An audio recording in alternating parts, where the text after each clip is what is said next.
Welcome to the first session of this four-part series. So I called the session Outside, Inside, Outer Shells, Sparks, and Divine Light. I think that's what we called it. And it's wonderful. Our visiting artist, Leah Gold, is here. Hi, Leah.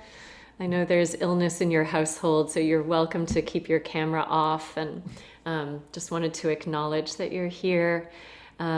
This session, this series, developed in conversation with Leah as our visiting artist, thinking about what it was that we wanted to explore artistically and what learning would partner beautifully with the artistic exploration.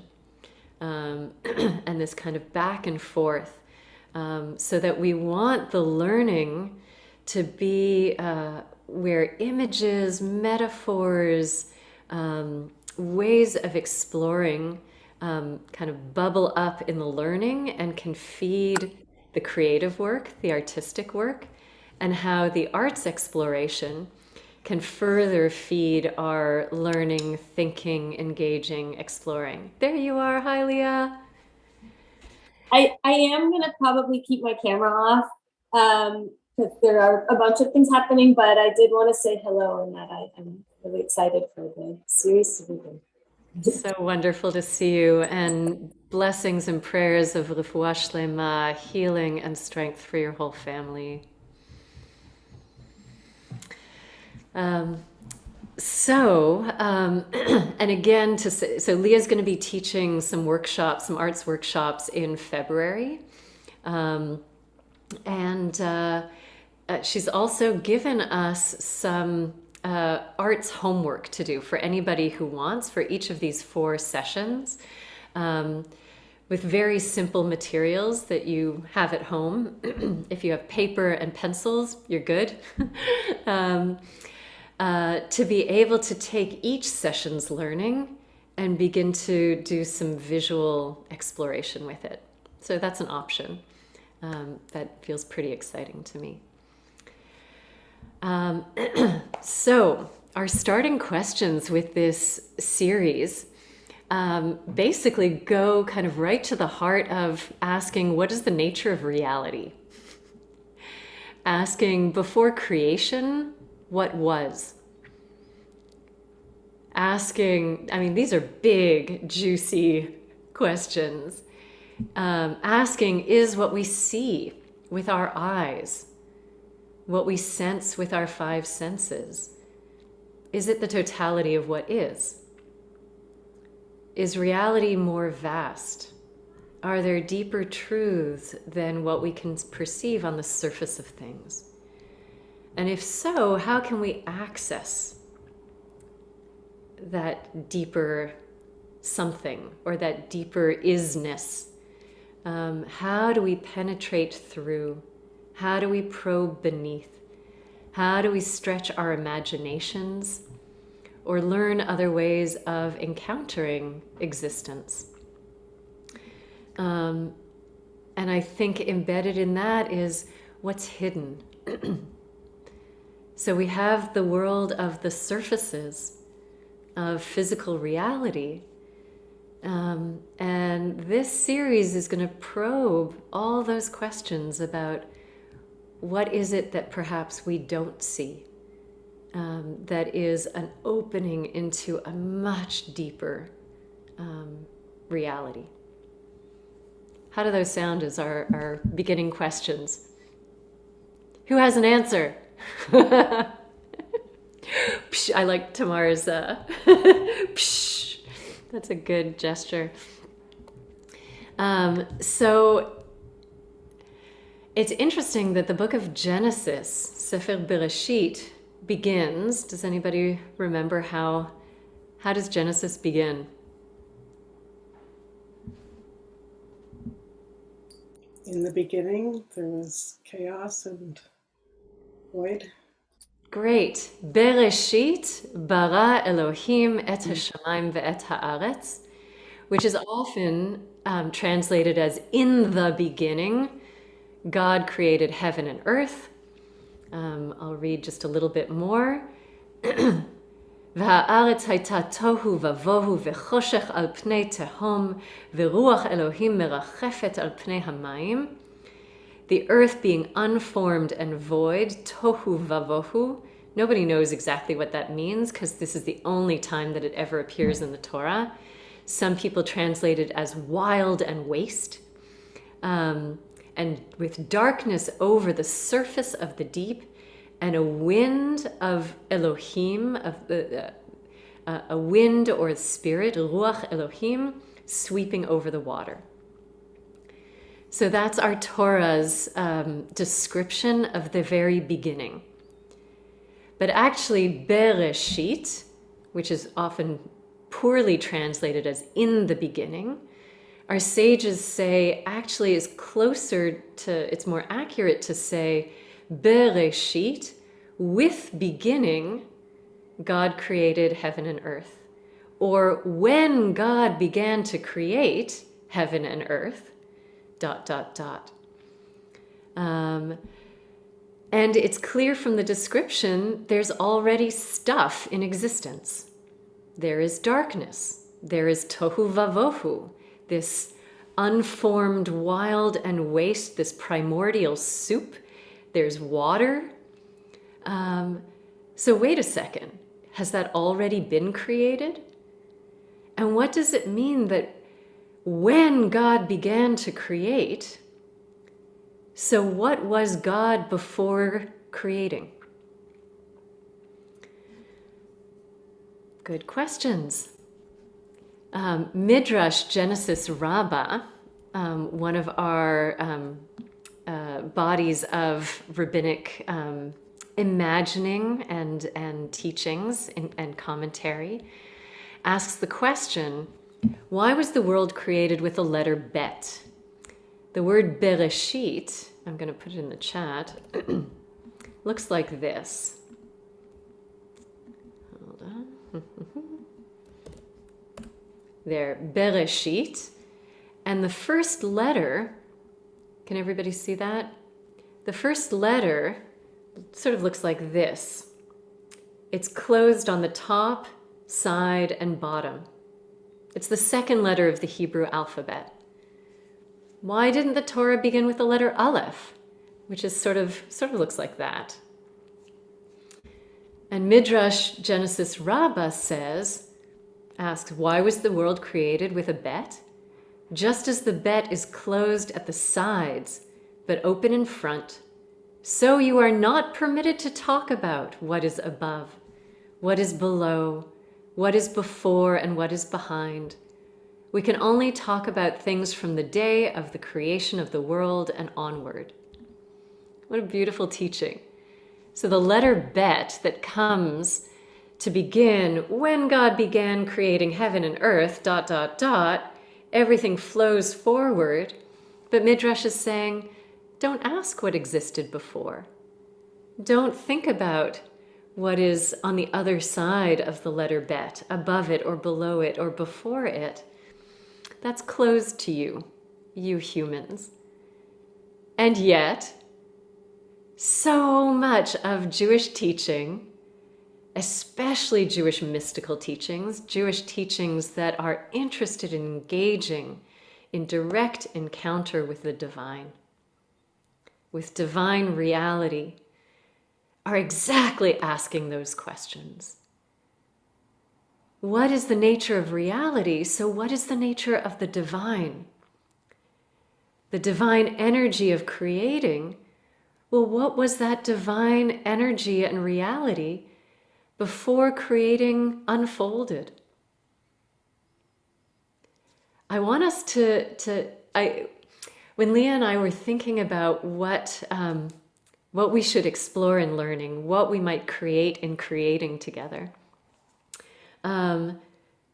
maybe it's bizarre to ask, like, why engage in these questions? How do you make art with some kind of divine pre-creation reality? Because we want to think about the physical world that we live in and really get curious about the surface of things and see what we might discover that is hidden within and beneath and animating what is. So we're turning to a particular set of teachings from the 16th century as the material for exploring. The teachings of Rabbi Isaac Luria are going to be our core focus, certainly for today, and we'll come back to it. It's what he establishes in the teachings that we're going to look at today. Those are seeds that get picked up in all the rest of Jewish mystical and Hasidic teachings. So I want to say a little bit about who he was. Rabbi Isaac Luria, also known as the Ari, which means the lion. He was born in 1534, died in 1572 in Tzfat, which is in northern Israel in the Galilee. And he's considered the father of contemporary Kabbalah. So his teachings are referred to as Lurianic Kabbalah. He actually wrote very little. Many of his teachings were on Shabbat, didn't write down any notes, but his disciples after Shabbat would write down his teachings. And he came to Tzfat. There was already a bubbling sort of resurgence, renewal of Kabbalah, of Jewish mysticism. And his presence really sort of ignited a fire and grew that movement in Tzfat and then sort of bubbling out beyond it. The most renowned of his disciples was Rabbi Chaim Vital, and it's his text that we're going to be looking at today. He really kind of systematized a lot of Rabbi Isaac Luria's teachings.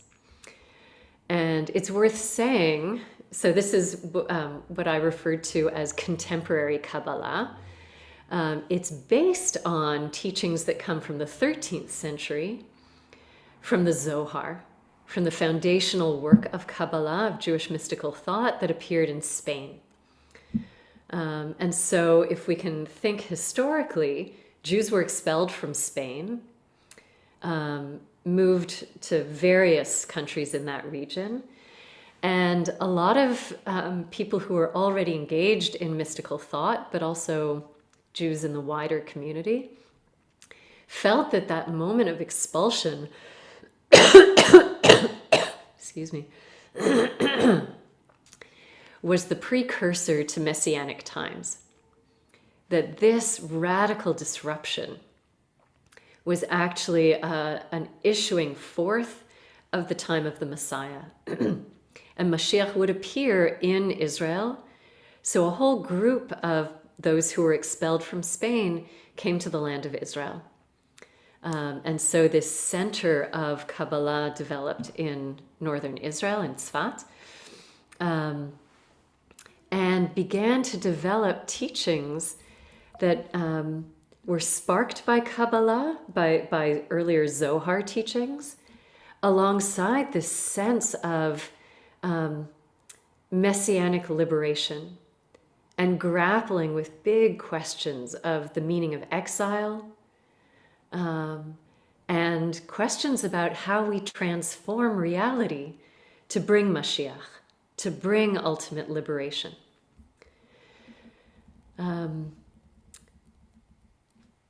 think that's enough foundation to sort of give us a bit of a picture, and we're going to dive into the text. How does that sound? We're game for it? All right. Let me pull up the text. Excuse me. Okay. There we go. Can everybody see it clearly? Good. So let's begin with the bracha, the blessing for Jewish learning.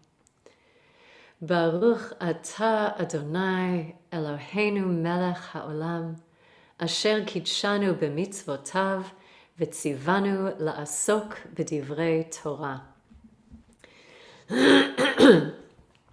I want to give a summary of what we're going to explore because this is a wild creation narrative. Basically taking where Genesis starts, leaping into the space that comes before it, and Luria developing this whole theory, myth, narrative of the preceding divine reality, and then continuing that thread in an integrated way through what exists in the text of Genesis itself. So it's not in opposition, it's not a break from it, but it's the pre-story to the story, and then we can map onto it from then on. So would somebody like to read the in a nutshell?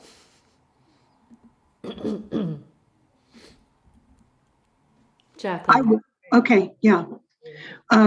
According to the 16th century mystic Rabbi Isaac Luria, a cosmic catastrophe took place at the time of creation.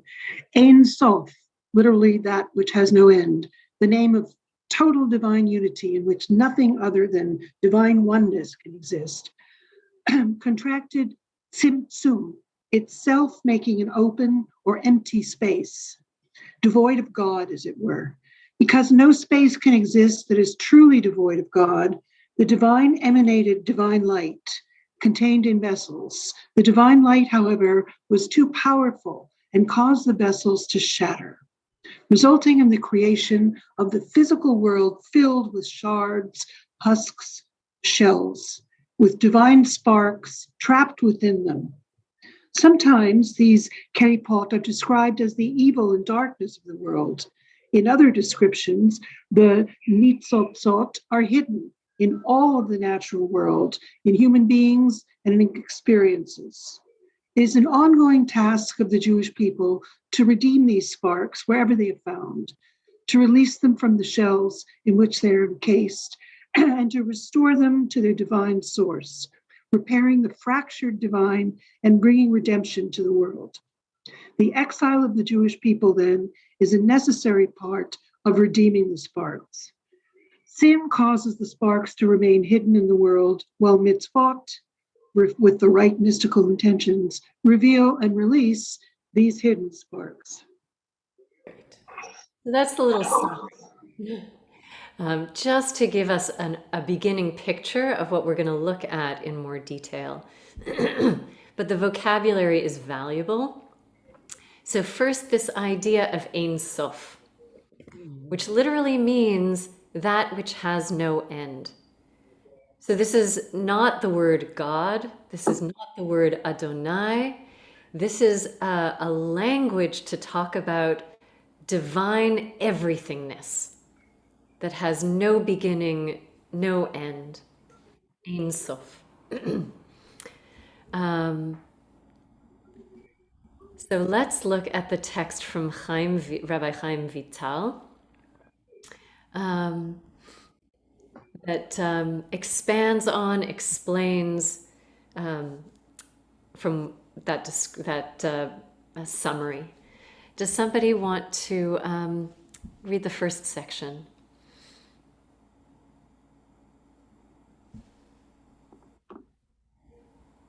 I can do it. Awesome, thank you. Before the emancipation of any of the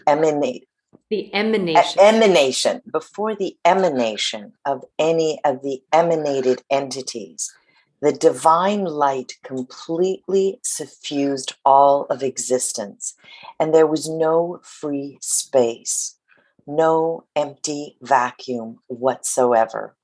Rather, everything was filled with the undifferentiated light of Ein Sof. There was neither beginning nor end, but everything consisted of this one simple, undifferentiated light called Ein Sof. Beautiful. Pause there. What is this offering us?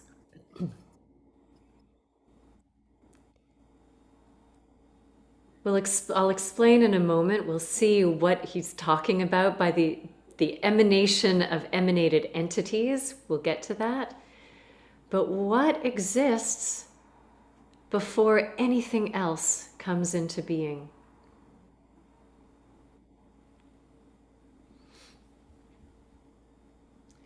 You're welcome. Light? What's that? Light? Light. Yes. What is that light?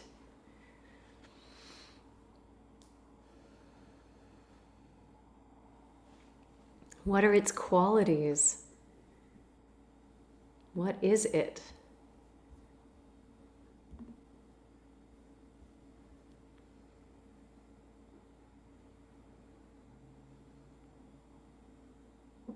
It's divine light, and it's everywhere. It's everywhere, and there's nothing that is not it.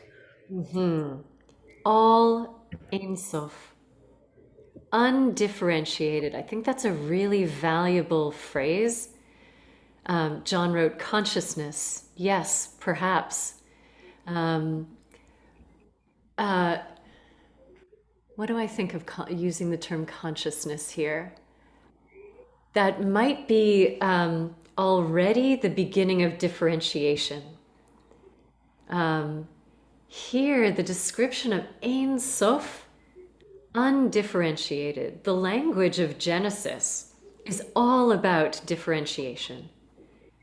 God said, "Let there be light," and there was light, separating the darkness from the light. And there was the waters above and the waters below.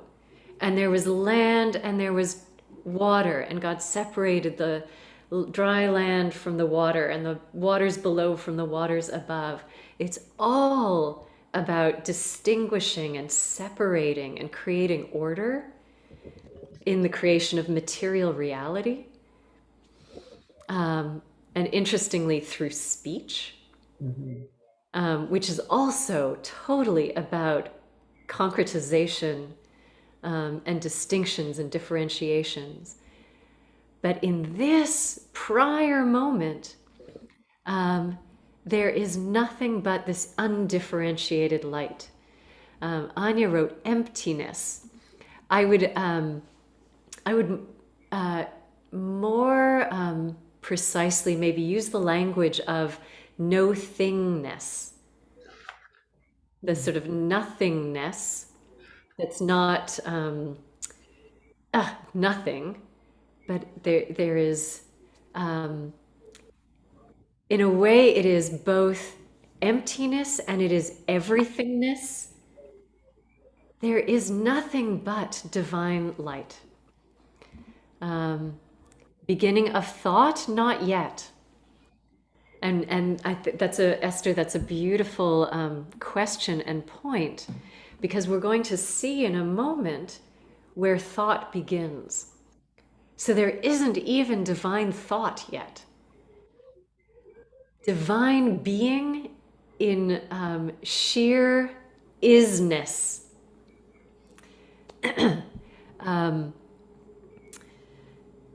But everything consisted of this one simple, undifferentiated light. Let's read a little bit more.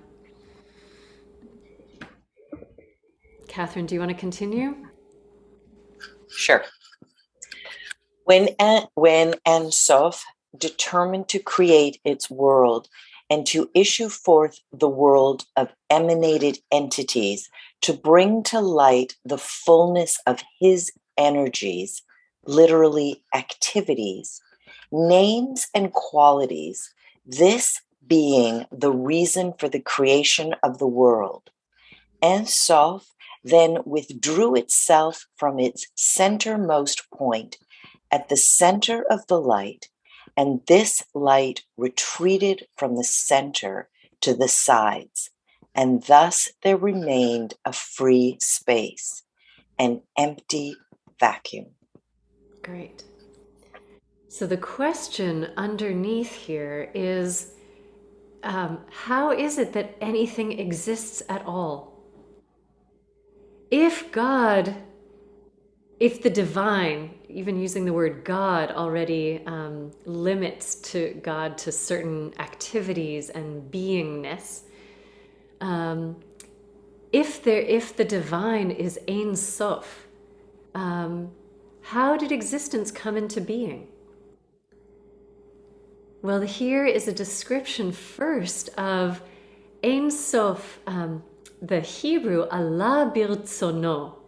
It arose in the divine will to create. That in itself is the very beginning of thought within the divine. And a change. If divine light, if Ein Sof is undifferentiated divine light, it is also unchanging. No beginning, no end, no in the beginning God began to create. Just this oneness. Somehow there was a moment in which desire and thought arose within the undifferentiated divine to bring this Ein Sof's capacity, qualities into a material form, into concretization. And so what did the divine do? Who can describe what happened?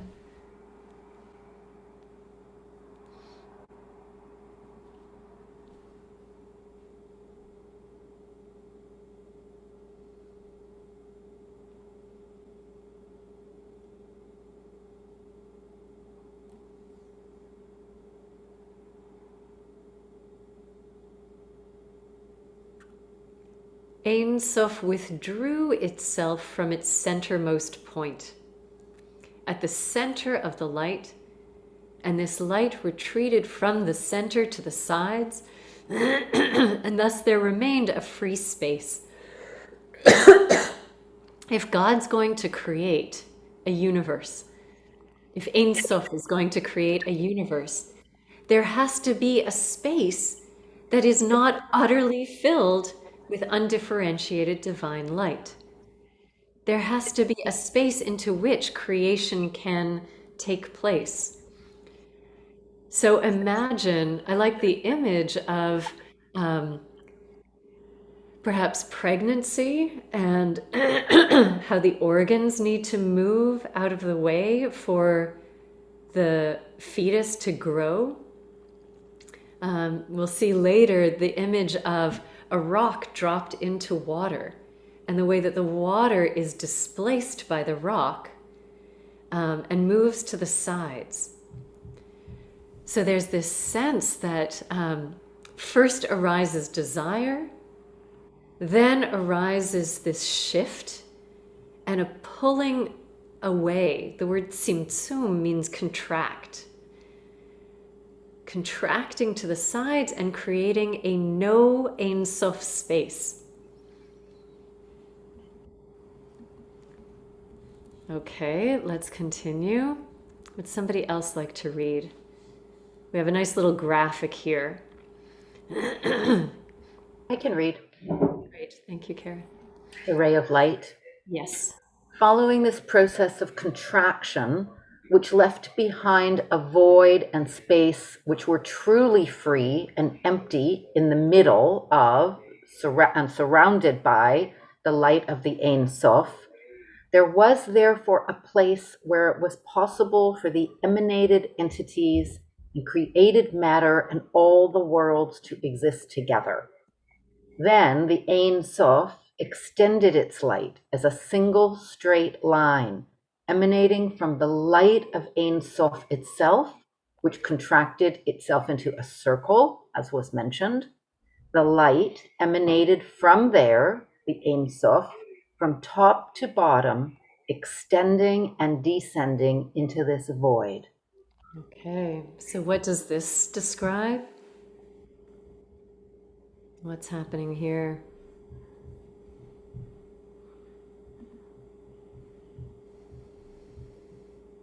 Is it that it's become more ordered, kind of like the bait? So it's being contained now within the light, and there's a space, and it's more intentional. So there is, use the word ordering. There's this pulling away, and in order to create order, create anything in that space, there still needs to be divine energy, divine light entering that no Ein Sof space, a space as if devoid of God, in order for anything to come into being. But it can't be a full return of Ein Sof, because then that space would collapse and there would be no room to create material reality or anything else, to create anything. I want to stop screen sharing for a moment. So what do these images evoke for you? Just this beginning of imagining the Ein Sof, reaching our minds to imagine that, and what would be needed to move from an all oneness divineness to the beginning of creating.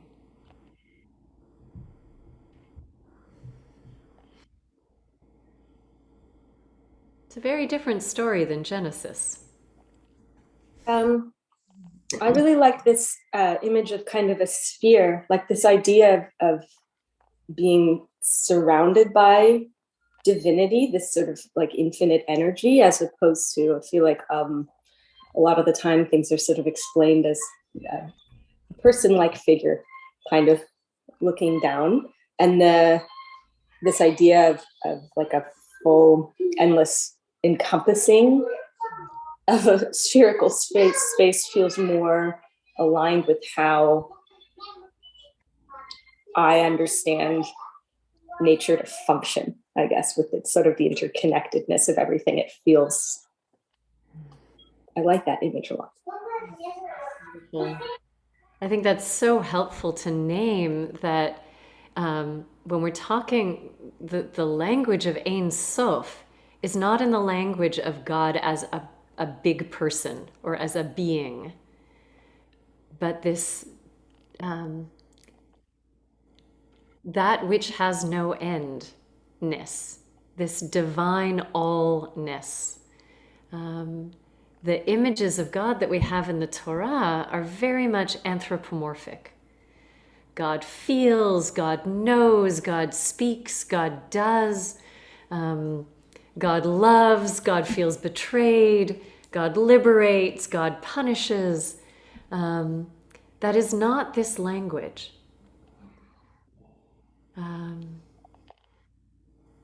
Yeah, Karen. Yeah, I'm also, I was familiar with the images of the vessel in the Kabbalistic story and the creation story, but I'm really interested now, based on what you said, in these images of how we create space for something else to enter. So the idea of pregnancy, creating space for something else to happen, and also the idea of the stone dropping in the water. So how do we create space, maybe for emptiness, but for something else to enter that space? So I'm sort of captured by those images too. Beautiful. So you just made reference to the vessels. We'll get to that in a moment, because that comes from Lurianic Kabbalah. And I want to lift up and appreciate the ways that you've started to reflect on how is this also us?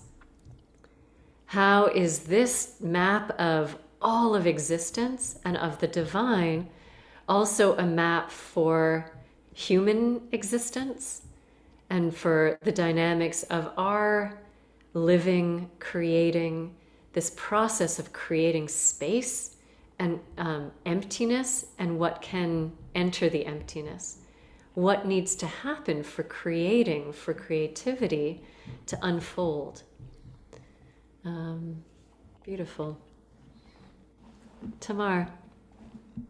They just put this new satellite into orbit, and I can't help but think about, the formation of stars and planets and how chaos and order lives so closely together in our universe. So that's what I see when I think about the Ein Sof, is this light and this formation, and we're all made of stardust kind of stuff, which is divine sparks to me. Well, we'll get to divine, beautiful. We'll get to divine sparks in a moment. And noting that the stardust, those sparks, are already the created stage. The Ein Sof is beyond that. That's already, even that chaos, that cosmic chaos and darkness and the traveling of light years, all of that is already the next stage of creating. We're not even there yet. So far, there is just the Ein Sof contracting, pulling away, creating this emptiness, and this penetrating divine light, sort of concentrated, but also diluted, to probe into that emptiness.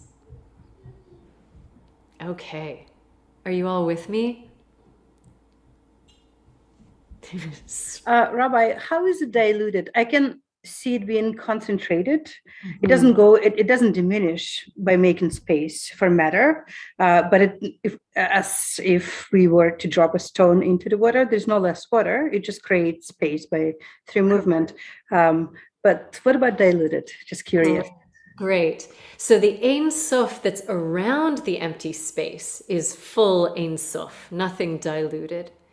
But for that ray to enter in and not just overwhelm and eliminate the empty space, it has to be, I was using the language of concentrated and diluted, because if it was its full force, the space would vanish. That's what I mean. Just within that emptied out, that space of Tzimtzum. Does that make sense? Okay.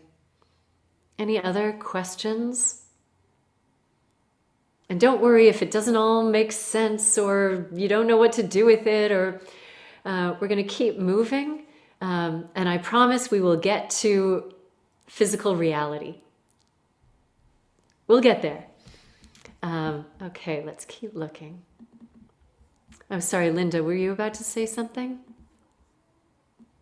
Just unmute. Did you see me thinking? Is that how you knew I was? I don't know how far I can go with this, but the word potential, limitless potential, has been going through my mind. That's what the space is. It becomes potential, the space in Ein Sof. Beautiful, beautiful. Limitless potential. It's interesting that when all is Ein Sof, there is no potential, because it is unchanging and undifferentiated. It is whole and total. As soon as there is shift, desire arising, the contracting and making room for something else, in that space of space devoid of God, as it were, there arises limitless potential for what can enter that space. Beautiful. So, can everybody see the text again? Great. Ooh. Would somebody else like to read?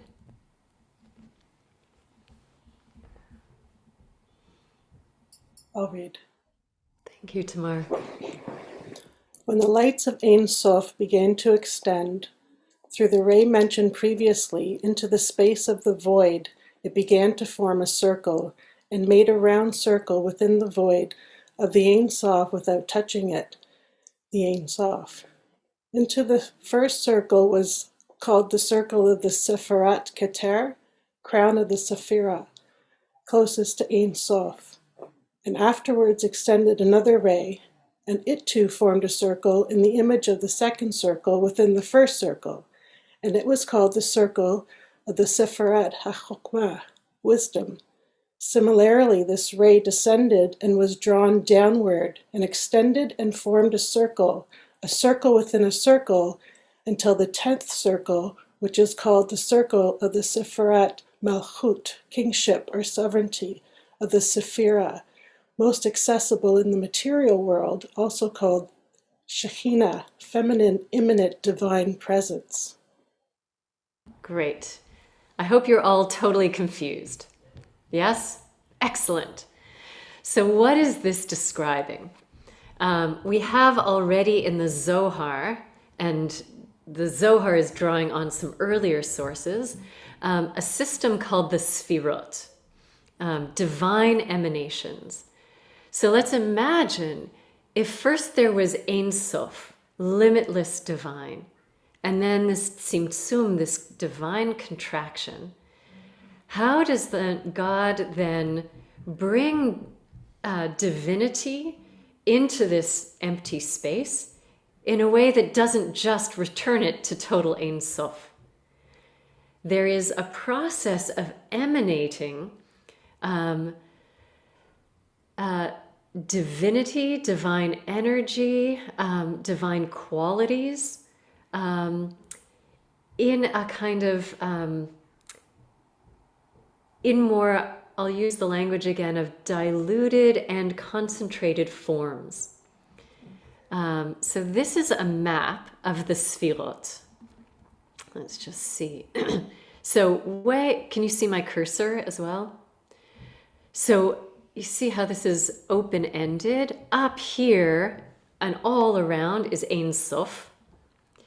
So the first sort of very beginning of containing divinity is Keter, this Sefira of crown. It has the dimension of will. So there was that Ratzon, Allah beratzon, it arose in the divine Ein Sof, will and desire. That was this beginning of distilling or concretizing of divinity, and then forming each of these spheres. Chokhmah, wisdom, this is the point of beginning. So from will, how does anything even begin to begin? From this further distillation of Chokhmah, and then a further distillation of Binah, which is understanding. This is the womb of all reality. And then it continues to move into these various Sefirot, Chesed, love, grace, Gvura or Din, judgment, Tiferet, which is beauty, compassion. It's this realm of Tiferet that we have that is associated with names of God, the Blessed Holy One, Netzach, eternity, Hod, splendor, Yesod, foundation, generativity, down to Shekhinah, which means indwelling presence. This opening is into material reality. So this, often called Etz HaChaim, the tree of life, is emanations of the divinity into different aspects and qualities. And notice these lines that move between. We'll get to that in a moment. These are not stagnant. There is divine light and energy flowing up and down through the system all the time, enlivening it, animating it, pouring down so that divinity can pour down into physicality. Is that helpful? Any questions? I mean, this is a huge and complex map, but this becomes the system that moves through all of Zohar teachings. Isaac Luria is going to take this into yet another phase and dynamic. But we can just sit with this for a moment.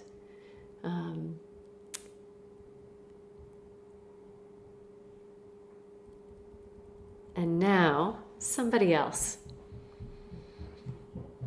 The human image. Linda, thank you. The human image. Lo, it is clear that the 10 Sefirot, in their aspect of straightness in the image of a human, are made up of 248 organs, just as a human has 248 organs, which are called vessels. Within them, the vessels, are enclosed the bones of lights, which are enclosed within the vessels, and which are called the soul of the human, like the image of an earthly human who is made up of a body and a soul. Thus is the supernal human made up of 10 Sefirot, which themselves contain bones and vessels.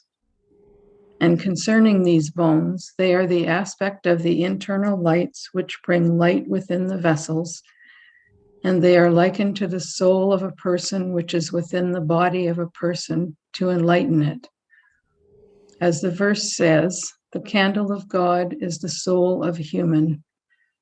And remember this principle, that every place where you find the language of lights in our composition, it signifies the internal soul in the 10 Sefirot and not the vessels. Okay, thank you. Also, plenty confusing. So, I'm going to share a different image. Let's see. There we go. So, not only do we have the Sefirot, here's Keter, Chochmah, Binah, Tiferet, Chesed and Yirah, Yesod, Hod, Netzach, Malchut, or Shechina. We have it mapped onto what he's calling the supernal human. So, both taking, here we are, human beings, imagining, I might be able to make this bigger. That doesn't help. Okay. We have the map of the Sefirot, and Luria also imagines it as sort of the body of the divine, which echoes our human body. So in this beautiful structuring, this is the entire cosmos. This is the divine light being, divine light and emanations being sent into that empty space. The image of the human body is helpful for us holding it in its concretization, as well as seeing it in our own individual beings. I want to go back to our previous one. So what is it saying about what's going on with those bones and light and vessels? Let's take a look at that again. So the 10 Sefirot in the image of the human, made up of these organs or vessels with bones of light. So scrolling up here. So we can think about these connector lines as bones of light. It's a way of talking about the divine energy, divine light, traveling and interacting with the various elements and aspects. And that we can imagine this in our own beings as well. We have, what did he say? 248 organs. And they are all enlivened by this light moving through us, by soul, by divine presence within the human body. And this is the map. The original map is this divine soul moving through all these refracted divine elements or qualities. And this verse from Psalms, the candle of God is the soul of the human. Beautiful phrase. The divine is seen through the soul. It lights, it illuminates the human. I think the important piece here is this parallel between the divine light moving through that's going to channel further into material reality, as is mirrored and present in the human. Okay, let's continue. Who would like to read this one? Number 6. And just feel free to unmute. I can read this. When the supernal emanator decided to create this material cosmos, it withdrew its presence in a manner described by our rabbis of blessed memory when they said, he concentrated his presence between the two bars of the ark. Prior to this, the Ein Sof filled everything. Just pausing there. So this is a recap of what we've just seen, right? Okay. Now it is known that even an inanimate stone is illuminated by it. Otherwise, the stone could not exist at all. It would disintegrate. Okay, pause here. So in his telling, he's now jumped to our present reality and saying, okay, so anything that exists at all, us, not just humans, but a stone, dark matter, cosmic wormholes, all of it could not exist were it not illuminated by divine light. Without it would disintegrate. It couldn't come to being. So that's an important framing, that as he's describing going from the infinite Ein Sof down into material reality, also looking from material reality upward, as it were, there has to be a constant, continuous flow of divine light for anything to not just come into being once, like, okay, moment of creation, but moment by moment by moment, it is sustained and its isness is possible because it is constantly being sustained, fed by divine light. Okay? The illumination of Ein Sof clothes itself in garment, levush, upon garment. At the beginning of... I want to pause there again for a second.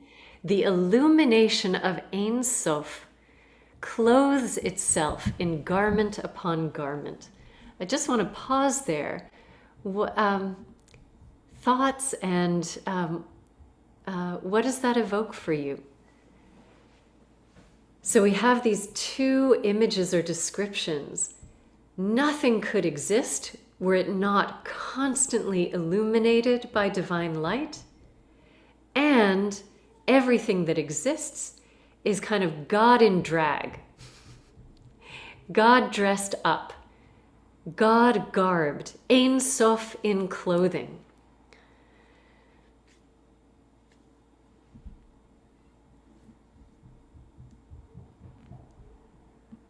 What does that evoke for you? Without the divine, without Ein Sof, there's nothing conceivable. Nothing conceivable, nothing realable, nothing possible. Look around the room that you're in. Nothing could exist without it being constantly energized by the divine. The floor, your breath, your ability to see, what you ate for breakfast. It's all God dressed up. All of it.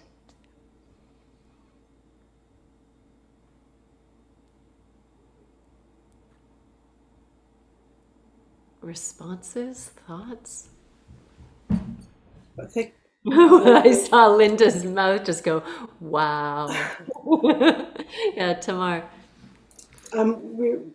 we're encouraged to see the divine in each other as humans, right? That God spark. And I think it's, one step further even to think of perhaps a rock that has a soul or a divine spark. And how would that, as a human race, change our relationship with, our planet, our everything else around, our earth, everything, if we could see everything with that divine spark. Beautiful. And I would stretch your language to say, this is asking us to not just see the divine spark in each other, as if there's a you, and then there's sort of a divine spark sitting in there somewhere, and I can look and find, oh wait, there's the spark. You are God, are Ein Sof dressed up. And so is the rock. And so is Cancer. And so is weeping. And so is meatball sandwiches. And so is an earthquake. It is all God. Not God is found in there somewhere. That's a radically different framing from what we see in earlier rabbinic literature, which creates much more separation between what is God and what is material, created by God, but separate from, different from, containing spark of. I'm reminded of a story that Ramdas told of seeing a brother feeding his sister milk in her high chair. And he says, it was God pouring God into God. Yes. Yes. That is the this mystical, Jewish mystical, as well as mystical in other traditions, collapsing the separations. The separations and distinctions comes as a necessity in creating physical reality. But that is not the truth of what is. So we want to challenging to see the sparks of divine in the bad folks. Like really bad ones, but that's probably coming up later. I mean, it's so easy to see the divine in loving presence, but when it comes to people who hurt others, and how do we see divine there? I don't want us to spend much time on it in this session. The last of the 4 will focus on those questions, but really important to name where our categories and understandings and assumptions hit up against the fullness of this way of seeing the world, seeing reality. Jacqueline. Yeah, I was recently privy to a discussion about the question, is God in us or are we in God? And I'm wondering if that relates to this. Beautiful.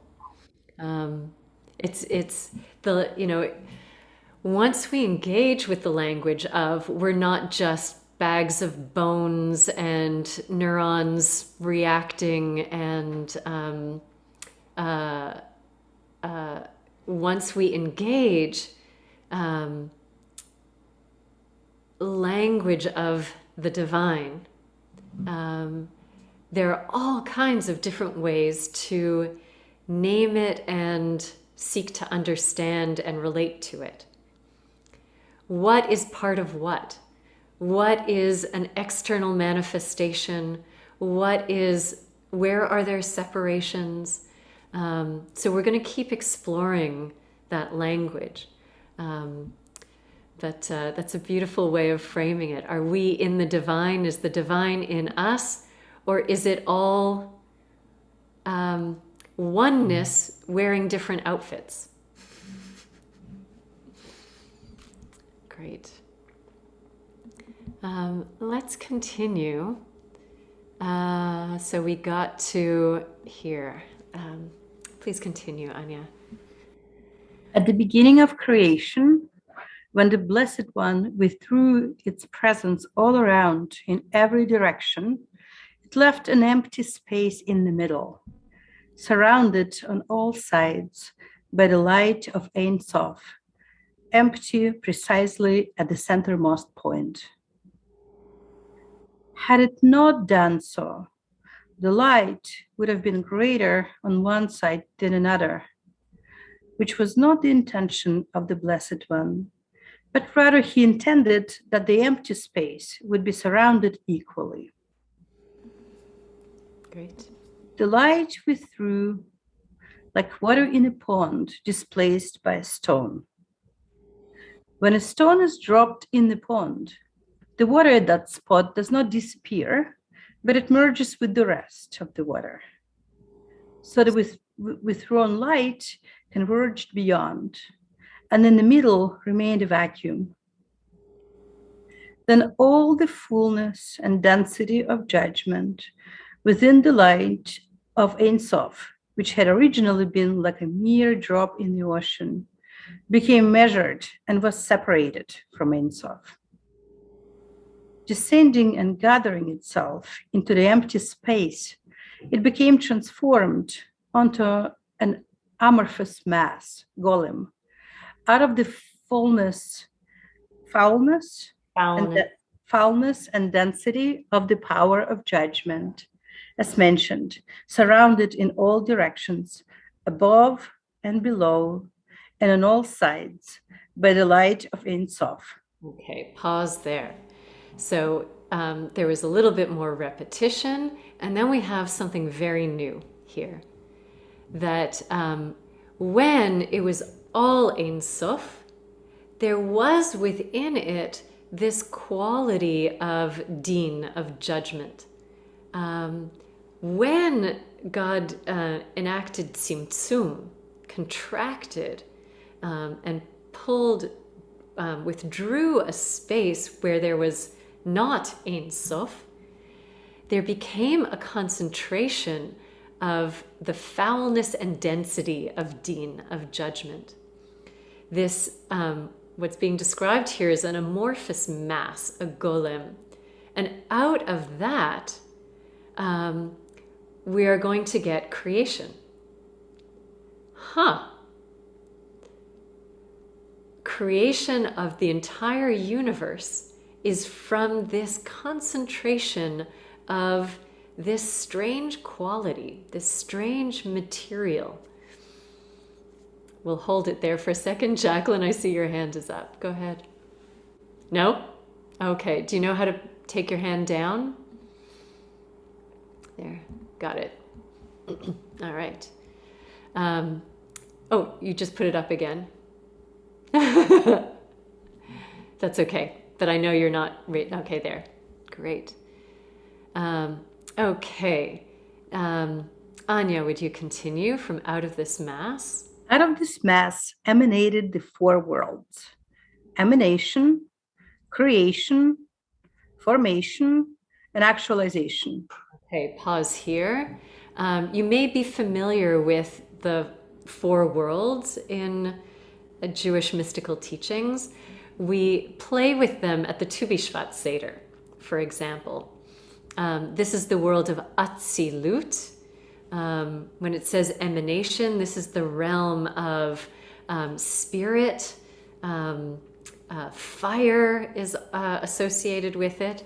The world of Bria, creation. The world of Yetzirah, formation. And the world of Asiyah, of actualization, of physicality, of doing. I'll say more about it in a moment. Continue. For in its simple desire to realize its intention, the emanator returned, sending into the mass a small ray of light withdrawn at the beginning, but not all of the light, because it had all returned. Because had it all returned, the original state of the cosmos would have been restored, but this was not his intention. Okay, so we have this further clarification of what was going on.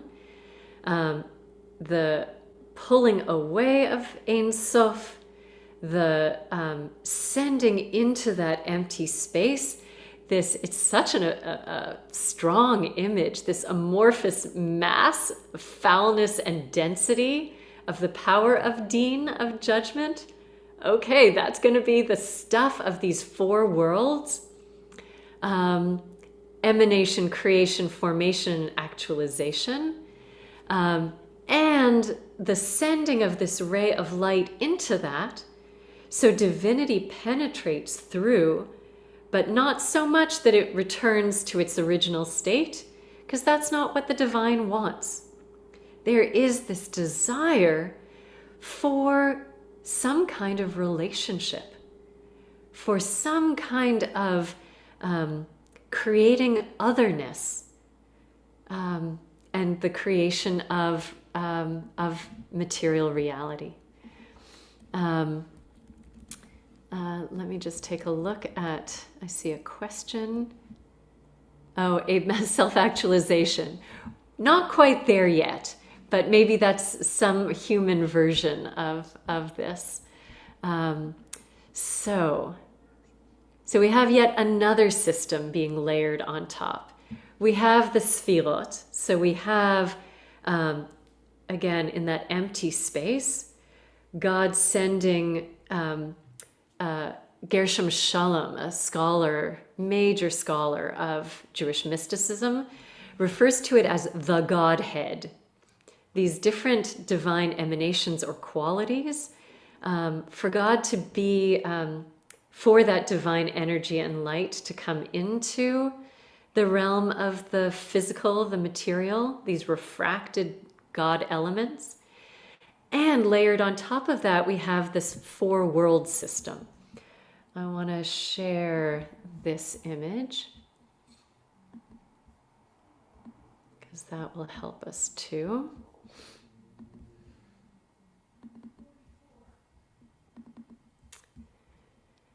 So here we have the Sefirot. We have the top three, and this name of this as the world of Atzilut. So it's the divine constellation, the realm that's closest to Ein Sof. And yet it has within it will and desire and beginning and womb. Then we have the next layer, the next realm of Bria, that it's in this sphere that creating begins to be created. The divine flow of generativity, of creativity. Then moving further down into these elements of netzach, hod, and yesod, foundation, where there is formation, there is further concretization, and all the divine light and energy continues to move through these realms. And finally, the realm of Asiya is the realm of the physical. And so only down here, as it were, can the physical come into being.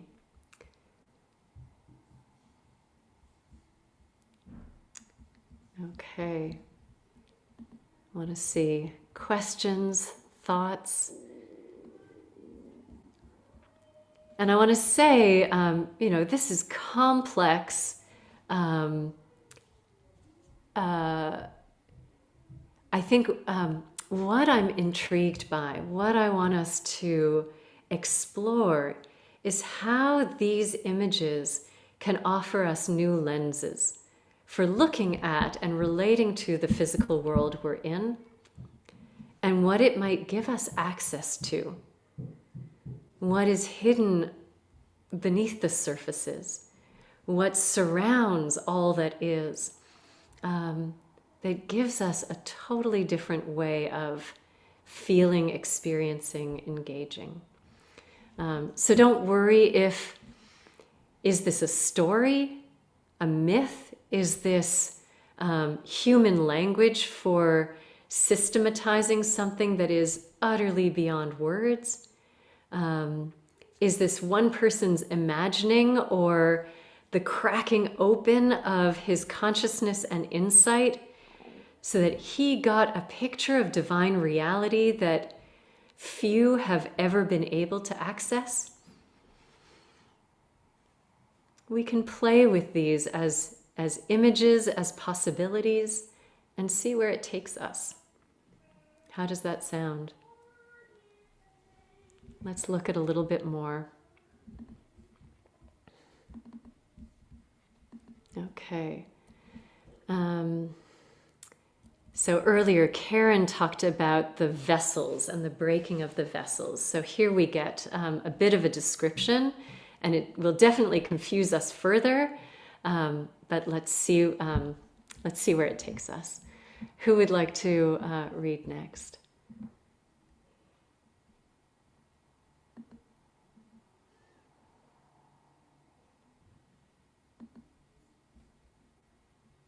No one else wants to read, I will. Okay, thank you, Jacqueline. I'd like to give, okay, just one.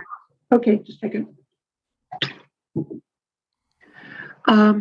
The vessel containing the lights within Tiferet did not possess the capacity to bear the light, and thus these vessels shattered and died, these being the kings who ruled in the land of Edom. Okay. That is... Just pause there for a moment. Sure. I don't want us to get distracted or confused by calling them kings. But what he's doing is taking a verse from Torah and using it as is the tradition of commentary from its earliest beginnings.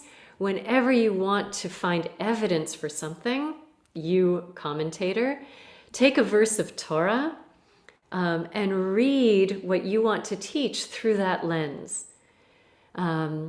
And the brilliance of that is to say everything is in Torah. The layers and layers of meaning, of the truths of human existence, of divine reality, it's all in Torah. And it's just a matter of putting on the right glasses to be able to interpret it in that way. So here he's taking a verse from Torah to talk about, to use the language of kings, but we don't need to be distracted by it. It's talking about the shattering of these king dimensions and vessels. Continue. Oh, you're on mute. Just unmute. That is, the aforementioned mass, golem, created from the power of judgment. These 7 died, the 6 dimensions of Zeir Anpin, the smaller face, the revealed aspects of the divine comprising the 6 lower Sefirot from Chesed to Yesod, along with the feminine gradation, Malchut. The light within them, okay. Just to pause for a second. So there are those top 3 Sefirot, do you remember, in the realm of Atzilut? Those are inaccessible to human beings. We can imagine them, we can stretch our imaginations as far as we can, but it's the lower 7 that are the more revealed aspects of the divine. We can experience those qualities in and through the world, in and through our own experiences. Divine chesed, loving kindness, divine din, judgment and discernment, and so on. So this is all saying that the vessels containing the light didn't have the capacity to bear the light. And these lower 7 become damaged. So Go ahead. Yeah. the light within, okay, hold on. The light within them, that is the divine vitality, departed, reascending above to the womb of Binah, while the vessels themselves shattered and descended to the level of creation, Beriah. Okay. So imagine these vessels so filled with light. So here's an attempt by the divine to bring divine light into that empty space, but it's still too much. Those vessels cannot contain, those vessels of the Sefirot, it's still too much. They shatter, and the intensity of that divine light returns back up to the realm of Atzilut, into the Sefirah of Binah, the womb. But still, those shattered vessels descend into the realm of creativity, of creation, of Bria. And they are going to continue down through and into material reality. Let's go on to number 8. Oops, not yet to number 9. There we go. Number 8, shells, sparks, and Tikkun. An explanation of what we said concerning the shattering of the kings, for the lights departed to the place above. But despite this, there remained some holy sparks in the vessels, Kelim, and they fell into these broken vessels, Manin, below and from them the root of the shells, Kelipot, came into existence. And despite the fact that the food had been separated from the waste and ascended above, there yet remained holy sparks within them. This is what remains for us to repair through prayer, good deeds, and the souls of the righteous. Okay. So what do we have here? We have this process by which a lot of the divine intensity, I love that he's calling it the food. The divine light is the nourishment by which everything survives, everything receives its existence from that nourishment. So even though there was this shattering and the waste, as it were, falls away, and the nourishment, the food goes up, returns to the womb, divine womb, still there were sparks that remained in those shattered shards. And they descend, they come into and are part of and are the stuff of material reality. And this beautiful line, this is what remains for us. Litaken olam, tikkun olam. This is the original, the earlier meaning. It's not social justice, but actually repairing God. Actually restoring, liberating those divine sparks from the shattered klipot, the shells that they're trapped in. And we do this through the right intentions that we bring to prayer, to mitzvot, and to the souls of the righteous. Would somebody else read the last one, Tikkun? And then we'll reflect together. Linda, thank you. This, God's will, can only be achieved by one who knows the Kabbalistic intentions of prayer and mitzvot, and who meditatively intends to mend the upper worlds, the Tikkun alamot ha'elonim, and to unite the name of the Holy One, blessed be He, that is to ferret masculine quality, with his Shekinah, Malkut, feminine quality.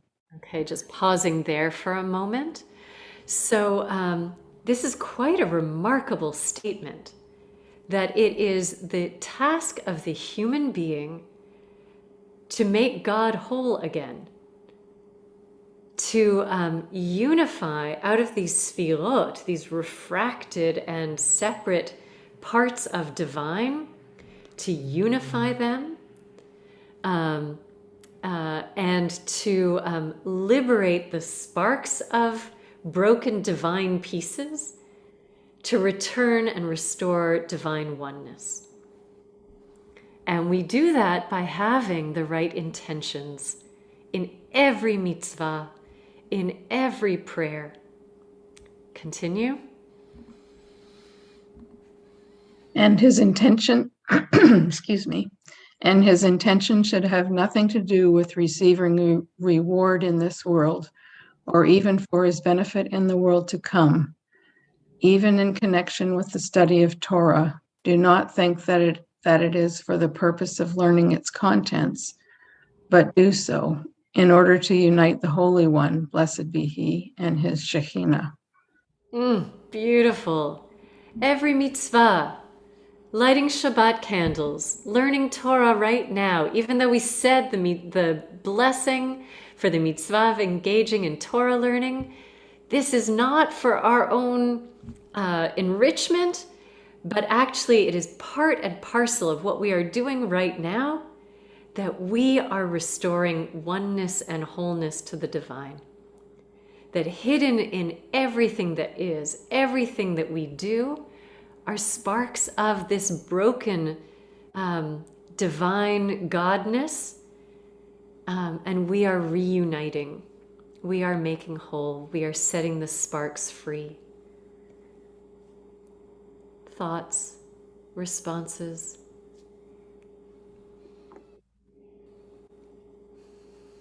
Well, my question got answered. I was going to say these leftover pieces of the vessel that descend, the good parts sort of, well, the impression is sort of the good part is going up, but then there are these vessels pieces and they're descending down and coming into material form. So my question was, wouldn't there be little bits still stuck to them, little good stuff? So the answer is yes, but we have to, but my hand is, I'm not on camera. My hand is like going poof, opening up. I don't know what the word is. We have to find them. We have to intend to liberate the sparks. And as a framing for all the other sessions that we're going to be exploring, that means believing, trusting that there are divine sparks in everything. In what we eat, in what we say, in everything we do, in the most beautiful and in the most awful experiences we live through. There are sparks waiting to be discovered, connected with, and lifted.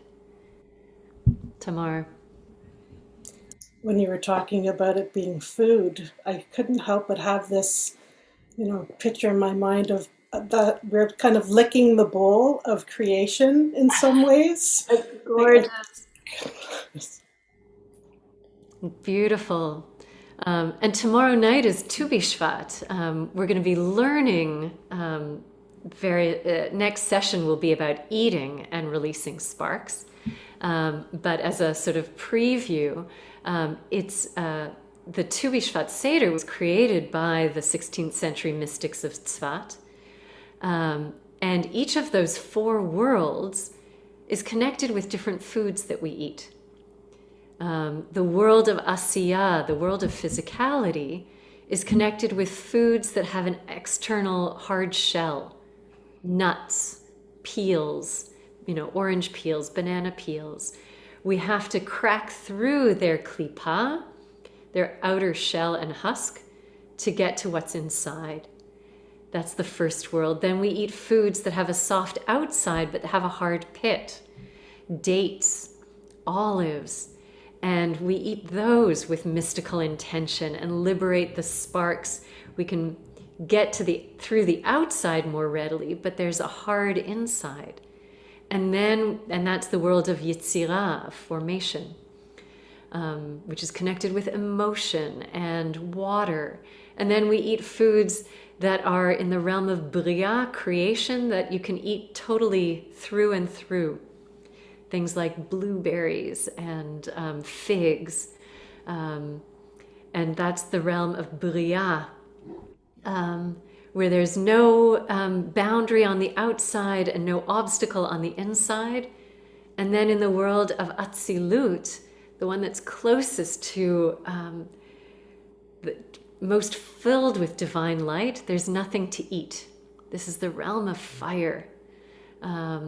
So the Tu B'Shvat Seder has us move through these realms and engage in these mystical eating practices, liberating the sparks as we chew. Quite magnificent.